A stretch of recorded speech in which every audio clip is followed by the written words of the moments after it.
everyone to MVP Office Hours. My name is Jared Kingston. I'm a consultant with Aperio and Salesforce MVP. And I just kind of head up the organization of the office hours over here in the U.S. and some other ones abroad. So if I could go ahead real quick and have the MVPs on the call, go ahead and raise your hand within the meeting. You know the drill. All right. Well, for those of you who are new to MVP Office Hours, really all this is a answers community forum, if you will, live. So we have some MVPs on the call who are experts in their various areas. We're going to do our best to provide answers or directions for your questions. So because it is live, all we ask from you is that you just mute your line if you're not talking. That way we can easily hear the questions and the answers as we go. So there's a couple ways you can ask questions. You can raise your hand in the meeting. You can just simply speak up. Sometimes we just get some dead air there, and you can certainly feel free to jump in and speak up. And then there's the chat. So if you post in the chat, I'll see that, flag it as a question, and we'll get to it as soon as we can and get it answered. So with that said, I real quickly want to introduce the MVPs we have on the call here to you. And I see some haven't raised their hand yet, so I'll just pick them out of there after I'm done with these. All right, so MVPs, if you could just real quickly give me your name, who you work for, and your area of expertise. So we'll start at the top with Bill. Hey, good morning or afternoon, everyone. My name is Bill Greenhaw.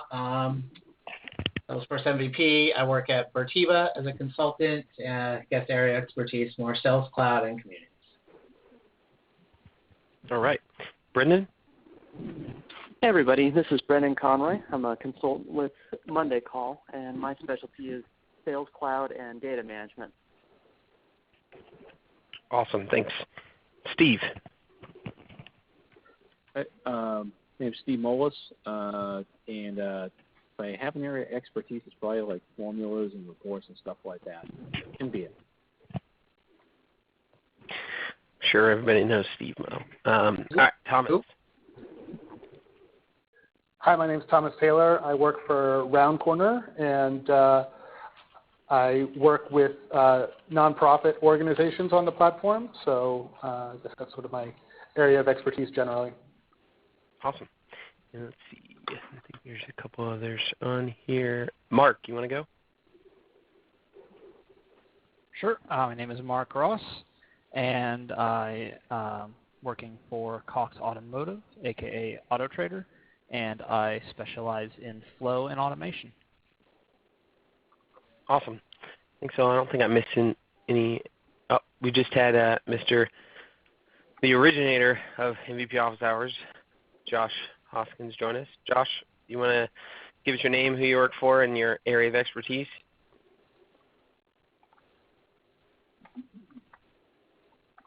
May not be on the audio just yet. All right. Well, Josh works for Aperio with me, and he's an expert in all things, I say. So if we have dev questions, he's a great resource for that. So, all right.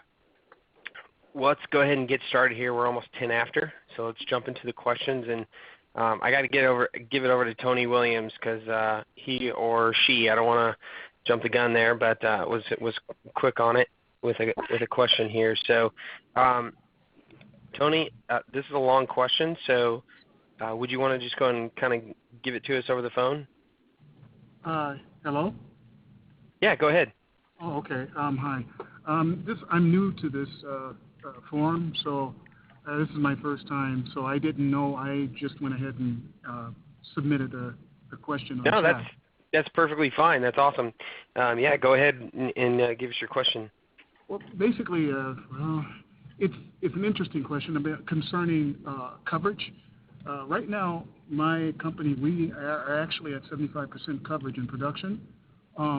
Basically, whenever I do an Apex test execution on the local namespace, hey, all my classes pass no problem, very high with a percentage maybe of about 87 to 89% coverage.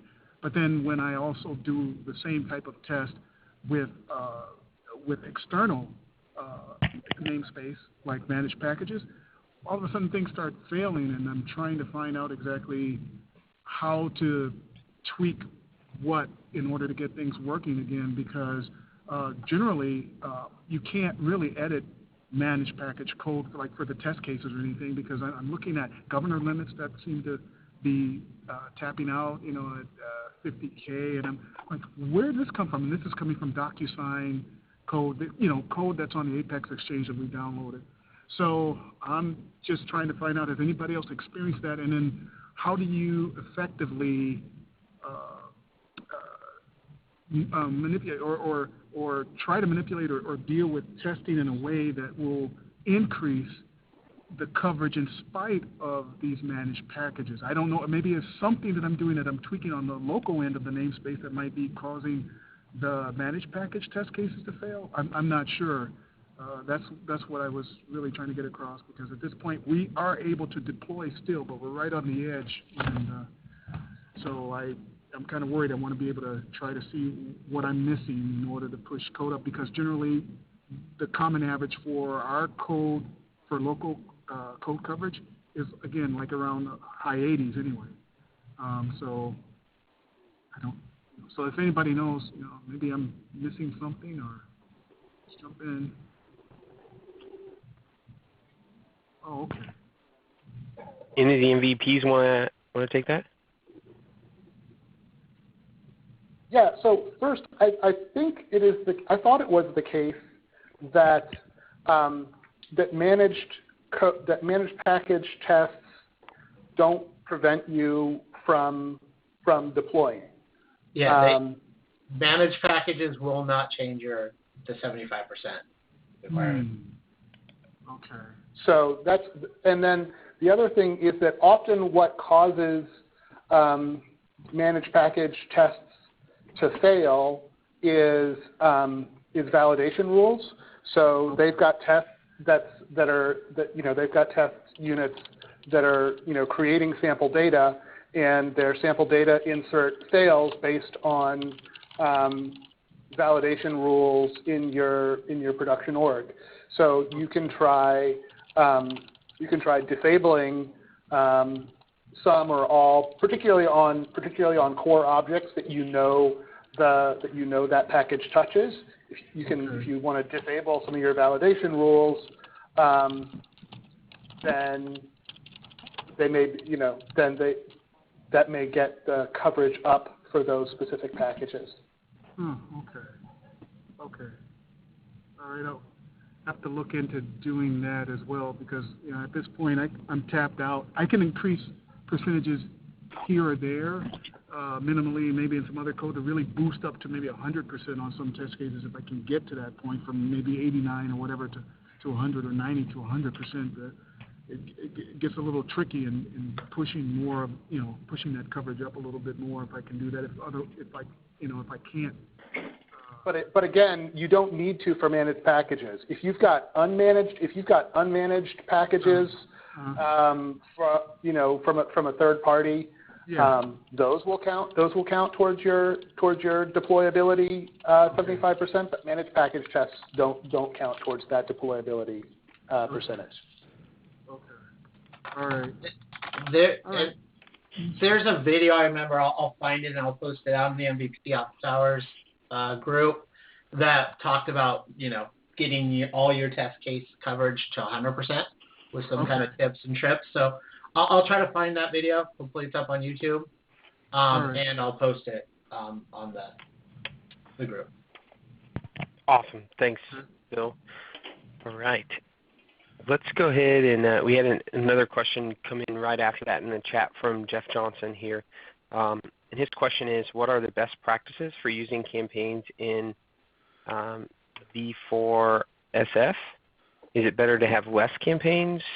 And he says most of our volunteers serve on a weekly basis. Any other flavor you want to add to that, Jeff? Yeah, volunteers for Salesforce. I guess maybe if it applies in campaigns to general. So just didn't know if it was better to have less campaigns and try to, if you can put more things that connect with that campaign, or if it really doesn't matter, there's no future consequences of whether you have lots of campaigns for different volunteer areas. So unless there's anybody else on the call that has particular experience with Volunteers for Salesforce, I'll grab that one too. And actually, I don't. So Volunteers for Salesforce is for everybody else on the call, it's a free open source volunteer management package that has uses sites for sign up. It's a very slick package. I would actually and I'm only sort of aware of it in generalities. I have not implemented it for anybody. I would say two things. One is David Habib, who wrote the package, is active on the Power of Us Hub group for Volunteers for Salesforce, and so you could absolutely drop into the Power of Us Hub and ask that question in the Volunteers for Salesforce group and get a very good answer. I would say, in general, you want to think about a couple of things. You want to think about what do you need for reporting, right? So if more campaigns is going to help you get the reporting that you need to understand your volunteer program and its impact, then go ahead and create those additional campaigns. But the other thing to sort of keep in the back of your mind is that campaigns are relatively expensive in terms of data storage. So if you are an organization that has any kind of data storage concerns and are wanting to avoid having to buy more data storage, then avoiding the creation of excess campaigns is one way to do that. Campaign members are what really kill you because they're going to aggregate across multiple campaigns, but each campaign costs I believe 6 or 8K of data storage, whereas most other objects cost 2K and campaign members cost 1.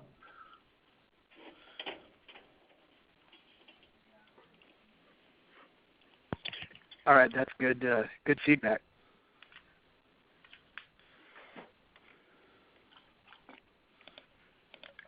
Awesome. Thanks a lot, Thomas. Rob Kaplan, I saw you had your hand raised. Did you have a question?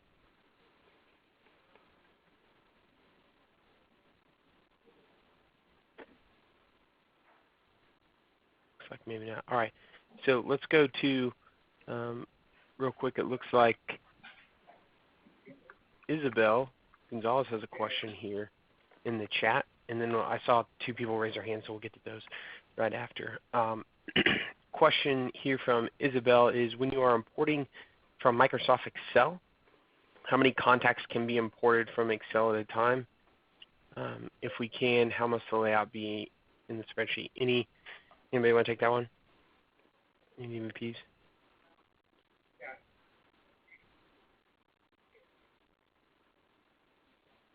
Well, I think it depends on how you import it.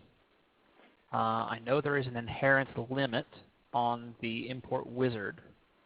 I'm not sure offhand what that is because I don't usually use the import wizard. But it should be easy to Google. If you're using...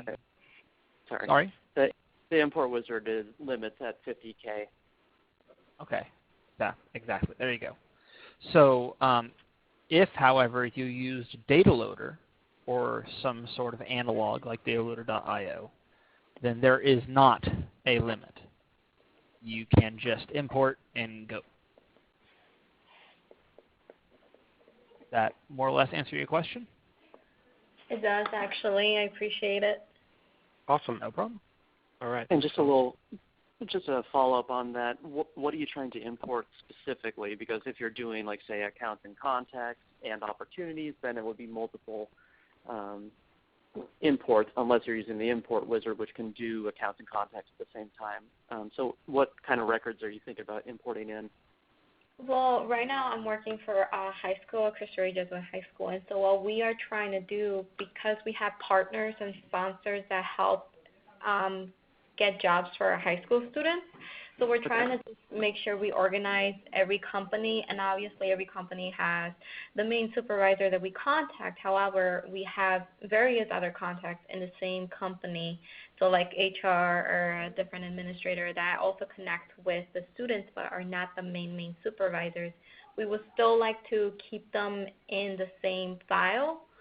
However, like I've noticed in Salesforce, if you can automatically edit one by one, but I was wondering if there's a special way to just, I don't know, like just gather all the contacts and just upload them into Salesforce at the same time.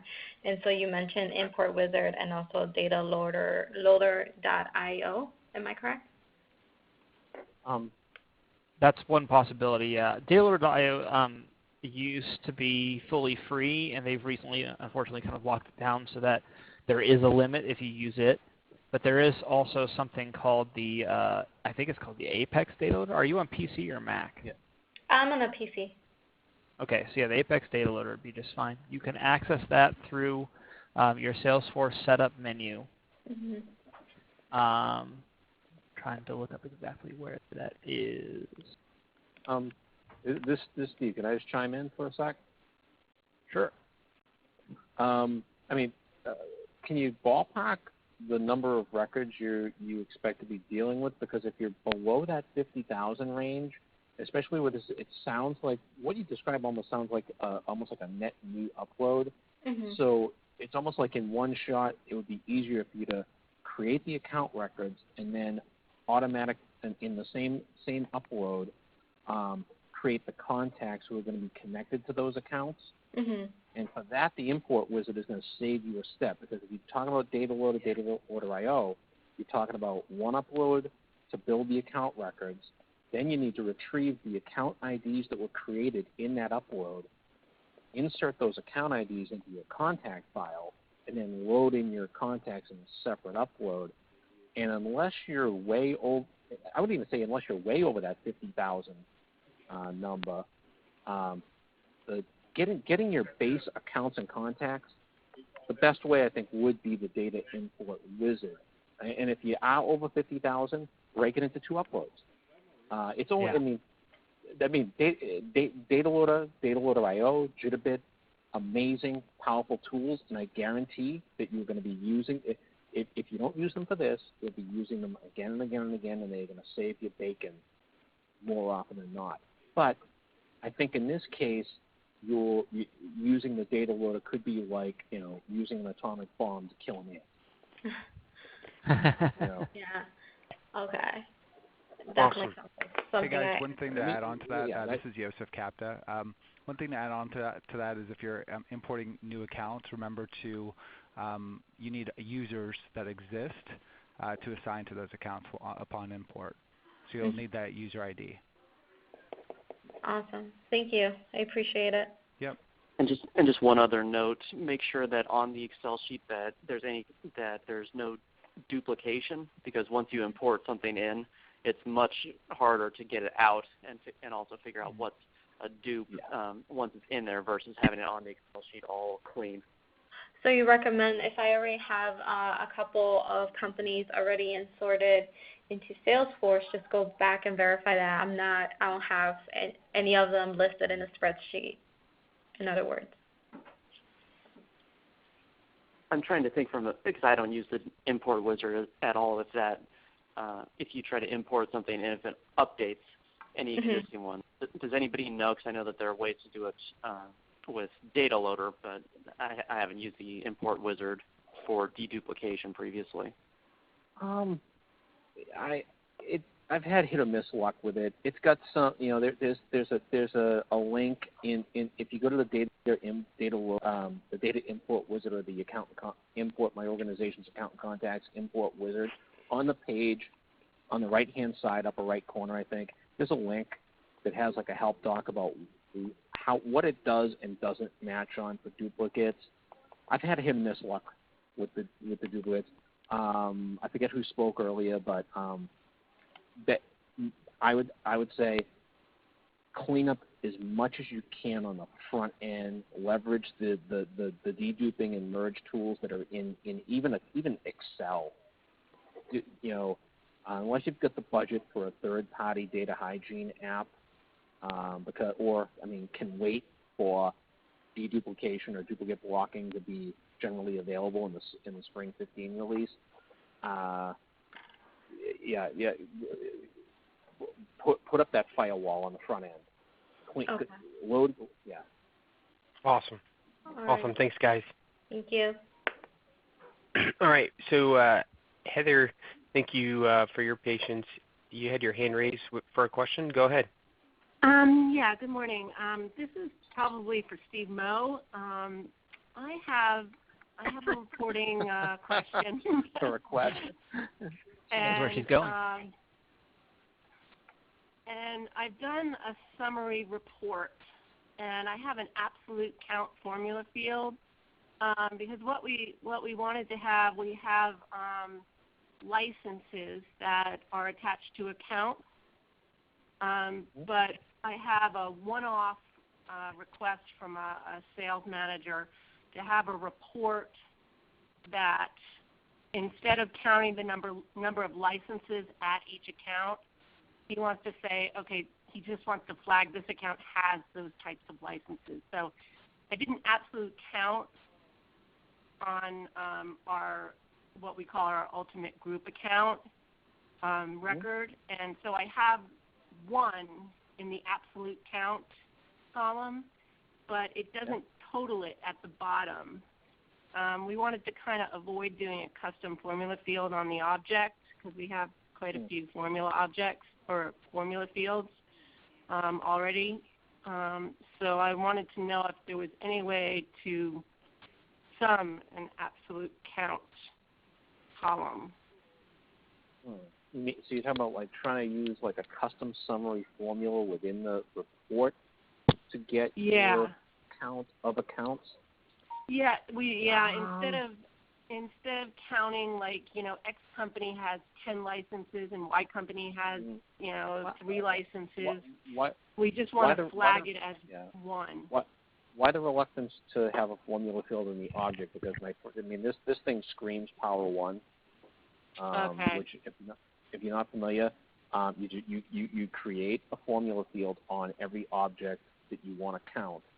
I would say every object you use, even the user object, even products, opportunity price, every single object in the org, you create a formula field, and you just select formula as the data type, number is the result type with 0 decimals, and you just insert the number 1 in the formula box, and then you hit save.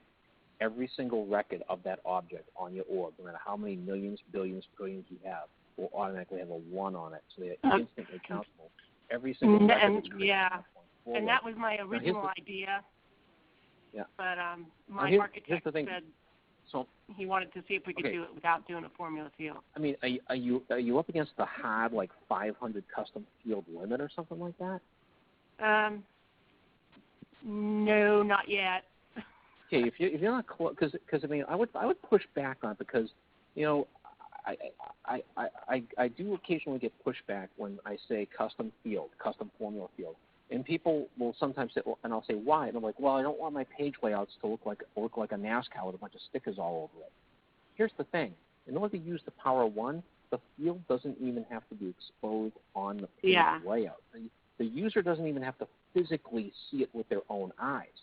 You just need to, when you create the field, you just need to grant them read access to the data, not the field itself. They don't even have to see the field in the flesh with their own eyes. You give them read access to the data, to the field, and that field is instantly visible to them in any record that touches that object. So, people are like, oh, I don't want 500 fields on the page. You don't have to. You have to. I'm not throwing your architect under the bus, but when's the next Greyhound coming? No. Maybe that's okay.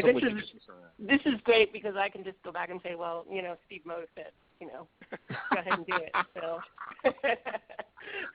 so that was what I wanted to do originally, but he kind of pushed back, so now I can push back. So thank you. Yeah, I mean, and I would just say that I'm not saying it's impossible with a custom summary formula, but it is infinitely more solvable with Power One. You create the Power One, and you are sitting on the goal line. Okay. You know? Super. From the peanut gallery, I'd like to add that, Steve, that works perfectly. We have a large org that we've done that with for a lot of reasons, and that distinct record counter really has come in handy in a million ways. Oh, it will make, when you do get into custom summary formula fields, it will be a game changer. Okay, awesome. super. Thank you. So is there any good resources that we can point the attendees to? I know there's several blogs that talk about the power of one, but I really think it would be great to be able to provide some resources to the folks on the call of where they can find out more about how to build that formula field and how to incorporate that into their analytics, because I'm posting it right now. Perfect. Nice. Perfect. All right. Thank you.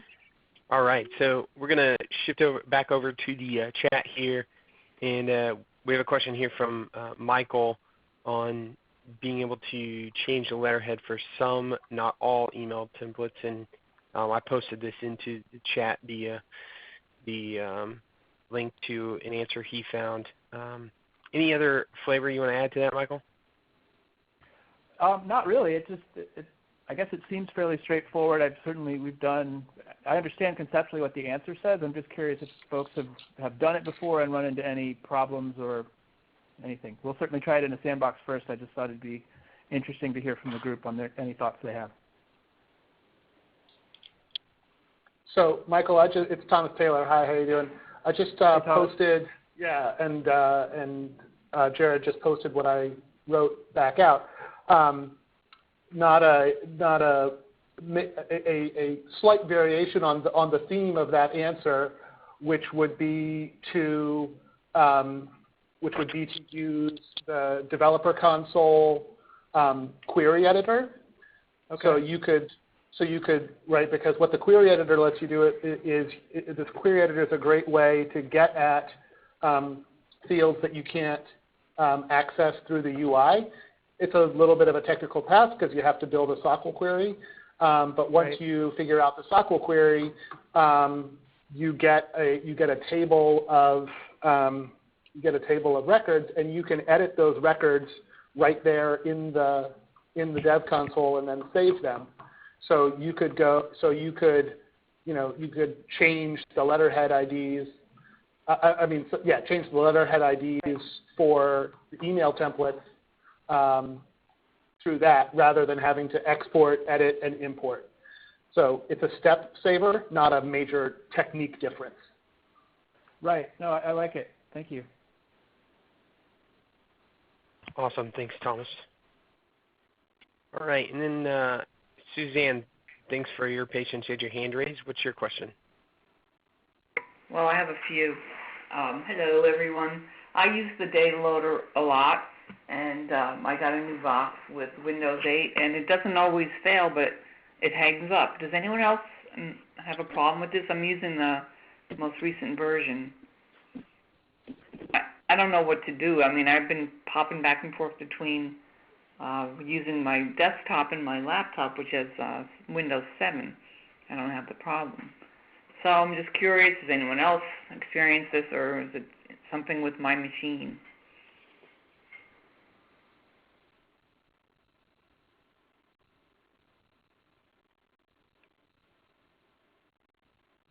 I'm guessing that means nobody has. I have Windows 8 and it's working fine. How much memory do you have on that machine? A lot. Okay. I don't really store anything on it. It's a pretty new computer, and it's an intermittent problem, so I didn't know if anyone else was experiencing it, and if you're not, then I will chalk it up to the box. Next question. We still use S controls, and the developers just will never give them up. We have some fields that are not displayed, and some cranky users that go, why does this thing say loading ... It doesn't interfere with their ability to use the record, but it just displays the loading and nothing loads. Does anyone know if that is the S controller or is it possibly Eloqua, which we also use? Anyone have any idea?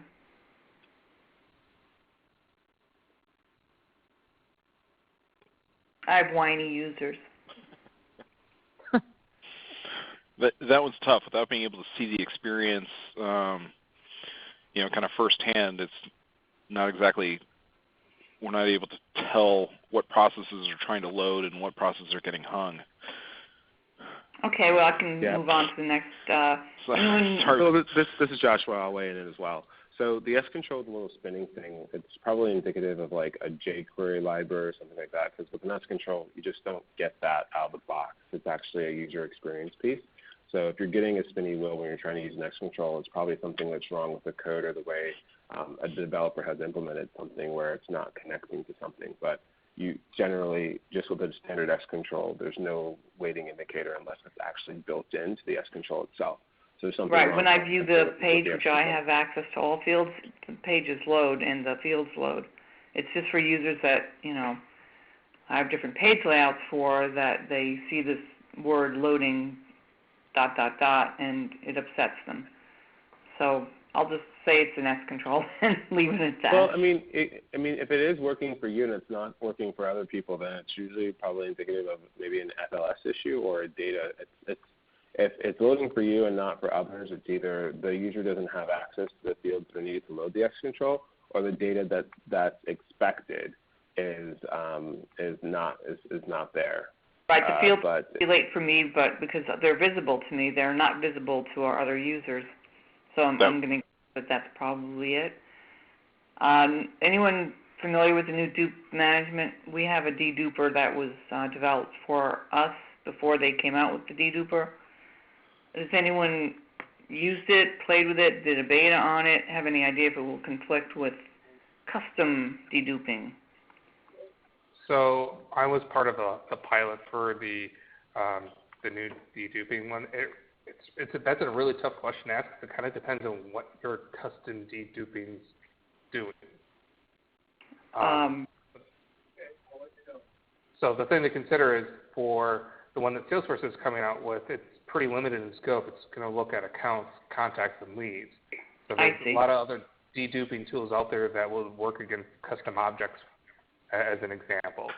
Right, so my company really depends on what your custom develops everything outside of Salesforce, so I run into a lot of issues when we have new releases. So I was just curious about that because it hasn't come out yet, and I know it's coming out, I guess, at the end of mid-February. And my last question is that Wave Analytics. Anyone play with that? Like it? Don't like it? Is that downloadable app and install from Dreamforce still available, do we know? Yes, it is. So Analytics Wave application is available on iOS. I don't think it's been released to Android yet. But I'm sorry, I meant like that demo version of it, the one that like had preloaded data and let you play with it. Is that one still out there? I have it installed on my phone. I think it gives you a little demo in addition to allowing you to authenticate to a real org that has analytics as well.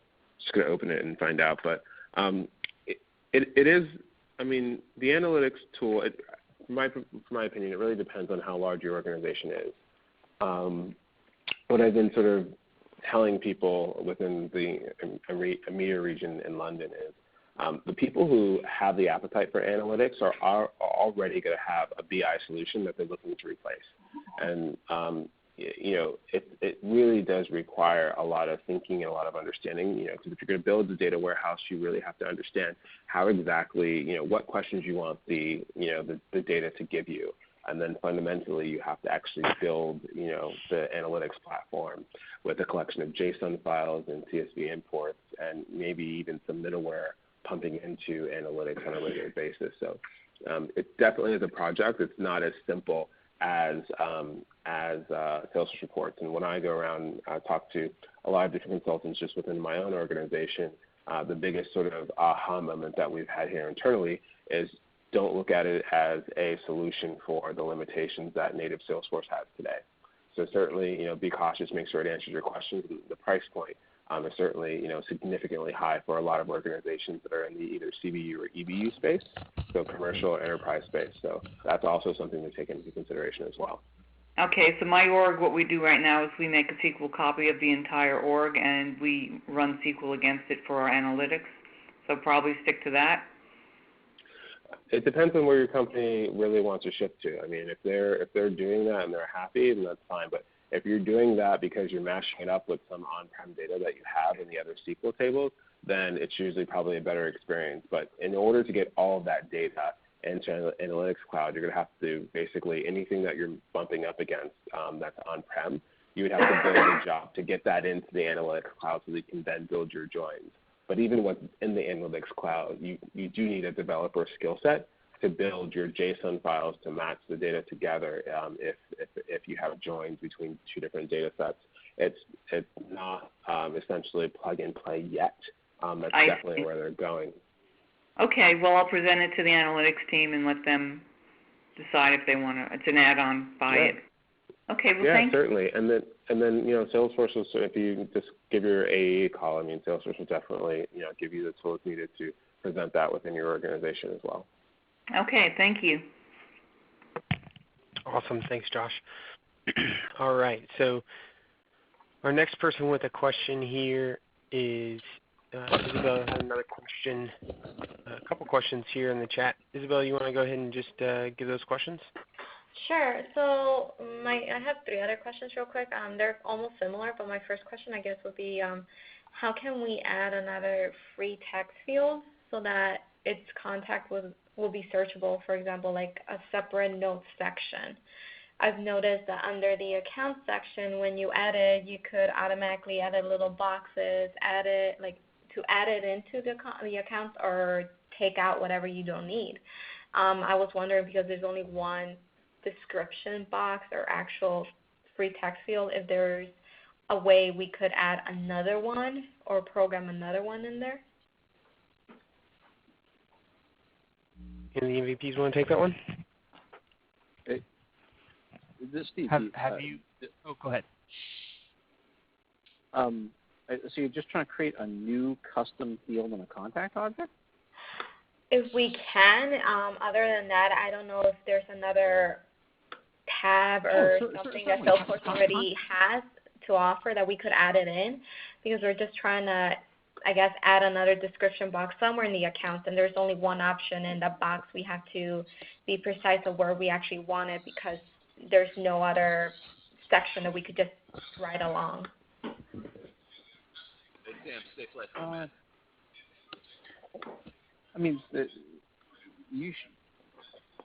Anyone with customized So are you wanting to take ongoing notes, or is this sort of relatively static information that describes the account or contact? Both ongoing notes, and then for later on, if we communicate with the same contact, any new news feed that they would give us. Right. So typically, what you want, if it's for sort of right.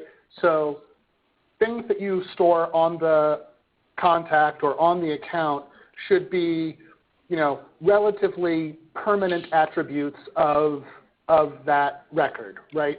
So on a contact in a description field, we might say that, they're, a salesperson for the XYZ company, and they have a lot, and they're particularly interested in, tomato farming or whatever.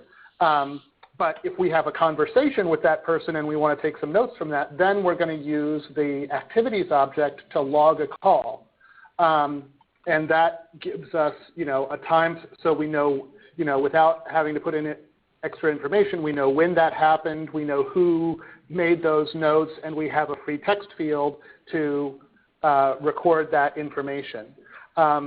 There is also a notes and attachments object, but it's kind of bogus,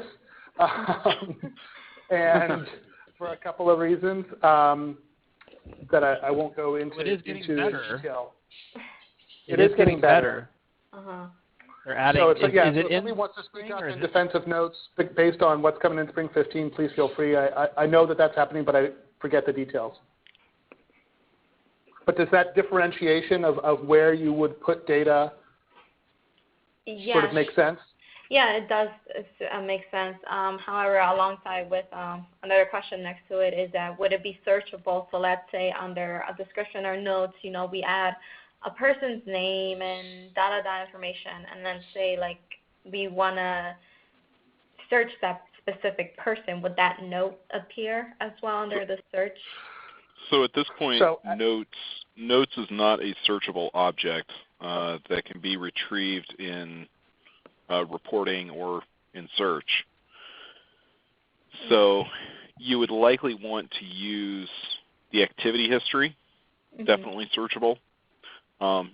As for an ongoing dialogue, the activity history, and log a call or create an email or whatever it is, for that running dialogue would definitely be the recommendation. I don't know. Does anybody have any insight on Spring 15 notes? Is that now a searchable object, or is that still kind of buried so far under the hood you can't get to it? I don't know about searchable. I thought I heard or read something about reportable, but those aren't necessarily one and the same. Okay. Yeah, I mean, a lot of people choose to actually, because of again, this predates Spring 15, but a lot of people will actually remove the notes and attachments related list from the page layouts and prompt users to either use Chatter when it comes to like file attachments, or create custom fields like rich text and stuff like that on the record, because again, those are static. And then if you do need that, historical like line item of updates and notes and stuff like that, do that on a custom object, because then it's open to search. It's reportable. You can enable Chatter on that custom object. Depending on your requirements, like if reportability is a requirement, then can you wait for Spring 15, and what are you actually going to be able to do in Spring 15? And searchable, I don't even know. Okay. All right. Thank you. Just one more question real quick, I guess, because I had two more questions, but they go hand in hand. For either the scroll down menus or the drop down fields in general, are we able to create or input our own personal titles? So for example, I know under accounts, you could choose under a specific company to be named as a customer direct, a prospect, or another. Are we able to change those titles into something of our own? Absolutely. So what you would need to do is in Salesforce, go up to the link in the upper right-hand corner for Setup. And then select Customize. You're going to see it. When you get into the Setup menu, you'll see the left-hand tree of information, and select Customize, and then the object that you're looking at. So if this is a field like a pick list value that you're looking to update on the account, go ahead and select Account. Right below Account, I believe it is one of the very top options, right, for fields. So Customize, Accounts, Fields, very first option. And then you'll see a list of all those fields that are in there. Go ahead and click into, for something like Type, click into the Type field. And you'll see at the bottom of that list, there's the account type pick list values. You can absolutely order or add new values. You can change the order. You can replace values, all kinds of things. So it is 100% customizable to match your business process. And would it work the same way for any scroll down options as well? Scroll down options, Meaning, could you add additional values to Yeah, that? either additional values or So if you see, if you're looking in Salesforce and you see right now where it says account type pick list values, there's kind of a related list or a region kind of in the grayed out areas. Do you see that? If you click new, click the little new button right there adjacent to that that list, and then you can type in anything that you would like. So if you need account type, Chihuahua, Labrador Retriever, Golden Retriever, whatever, and save, and those will now become some additional pick list values that you could work with. So again, in order to do that, I need to go to obviously customize accounts fields, and then within fields, it should be right You'll there. want to select the field that you want to modify. Okay. All right. That makes more sense. And at that point, that is also where you can add custom fields.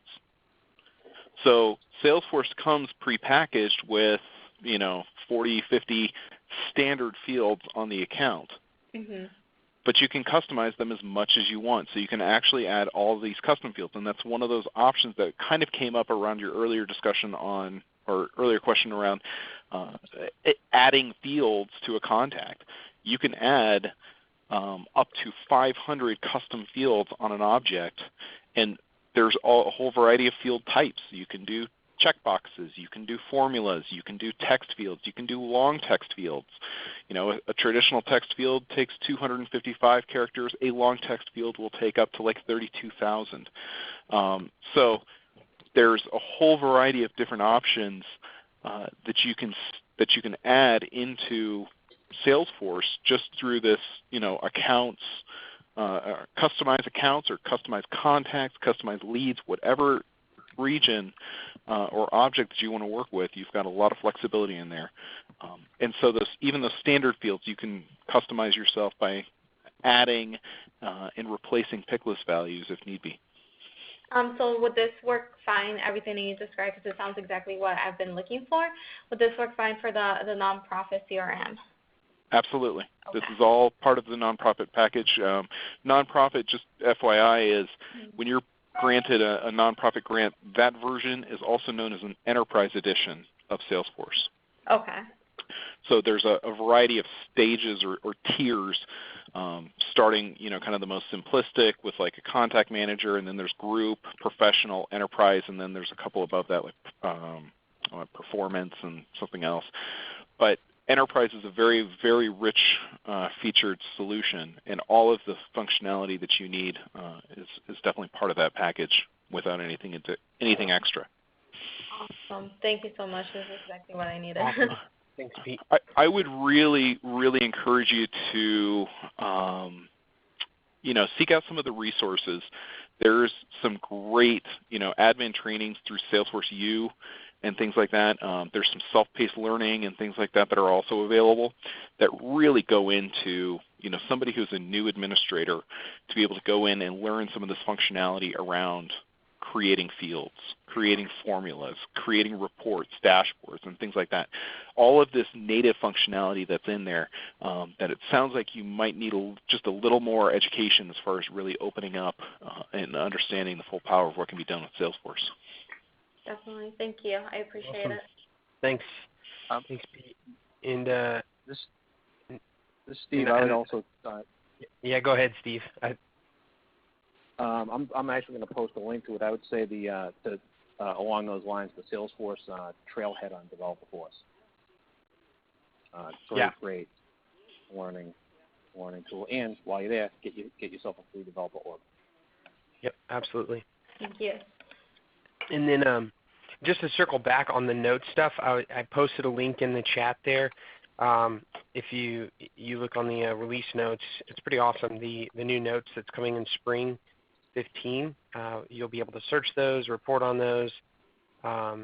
It's rich text and a lot more robust than the old notes and notes and attachments. So, all right, so we got about 5 minutes left here. And I'm going to try to try to squeeze some in here. So Squire, you raised your hand. You have a question? Yeah, hopefully a really easy one, or I'll go ahead. an easy one.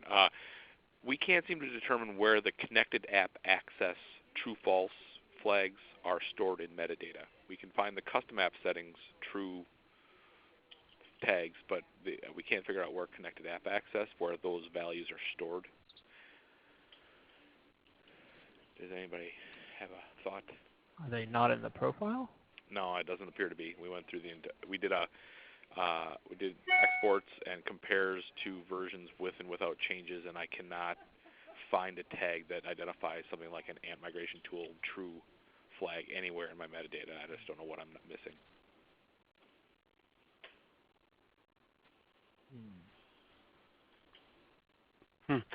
I think that sounds like have you posted that out to the answers board? I have posted it everywhere I could think of. You guys are my last hope. Oh, okay. Post that out to the. Can you post that out to the? Have you posted it to the MVP office hours group? I didn't bother you guys with that one yet, but I will. Yeah. What Maybe was the cross question? your answers post. Will do. What was the question again? The custom app access, like Boolean values, where those true statements are true Booleans are stored in the metadata. We're doing some multi-org comparisons, and those flags aren't anywhere that we can find. Well, hang on. So the custom applications are defined in the applications folder. No, custom app access. That's the setting within the profiles. Oh, custom access. Yeah. And what do those control on the profile? Let me go look. It's like Ant Migration, Cheddar at Desktop, Force.com IDE. There's a bunch of them there. Workbench, things like that. So interesting. They're definitely in permission sets. I would probably not do them as profiles. Your best bet is to actually use permission sets, and they would definitely be defined in the permission set API. They're just a Boolean value. So if you create a permission set with that, and you download the permission set, you should see it. Because it's not a class, it's not anything else. You can just download permission sets. But yeah, the gap we're trying to fill is that we've got two orgs with similar profile settings but not identical, and we just want to see where gaps are, and that's one of the sections that we can't test against. Yeah. And the other thing I would say, and someone else on the call will be able to post it as well, see if John Brock's tool gives it, because his tool is relatively new. It all goes based upon what API the tool that you're using can extract from. Okay. I think his is probably about 1 or 2 years old, but there's a Heroku app there. It was written by John Brock. He's a QA engineer at Salesforce, and it basically compares permission sets. The one thing that it doesn't do, though, is it compares within the same org. It doesn't do cross-org comparison. Okay. So if you're trying to compare across org, it won't work, but you should definitely see, definitely be able to compare profiles as well as permission sets side by side. Okay, perfect. I'll post, and then I'll look into that app. Sure. Thank you. All right. Thanks, Josh. All right, so we're right up against the time here, so I'm going to go ahead and actually, we have one quick question that just came in from Lori here, and I'm just going to say real quick, Tony, I'm sorry we can completely get to your question. I posted it into the chat there if anybody wants to take a look at that, but I recommend if you want to post it out to the MVP Office Hours group, cross-post it, your post on the answers board. We definitely take a look there. But Lori, your question was how do you take your Excel spreadsheet and put that information into leads and contacts? So the easiest way is to utilize the import wizard. Okay. The Salesforce. Have you used that before or seen that? No. I've been kind of every time I'm doing something crashes or it's the wrong thing or I'm new to this. This is like my second day on it. Yeah, no worries. So yeah, the import wizard is under setup, administer, and data management. Okay.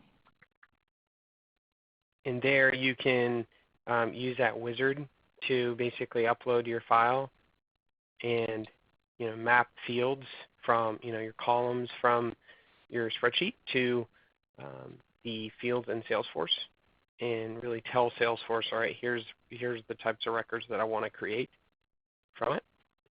Okay. Now there are limits there as far as like the amount of data that you can do. The reason I say that's the easiest way to get started is because it's a little bit more step-by-step basis. Granted, the limit is 50,000 records, so if you don't have that many, you'll be fine. Oh yeah, no, I don't. I like right now. I just want basic.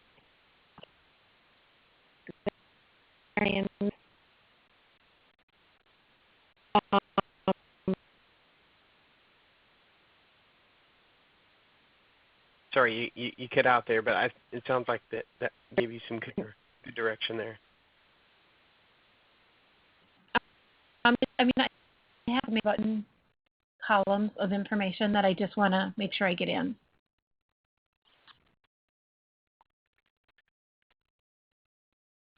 Sorry, you were cutting out there. Oh no. If you want, if that didn't quite get your question, if you'll post that into the MVP Office Hours group, we'll definitely take a look at that. Okay. Thank you so much. Yeah, no problem. And thanks to everyone for joining today. As always, appreciate MVPs for your help and all the great conversation. So everyone have a great weekend, and we will talk to you on the next one. Thank you so much. Thank you.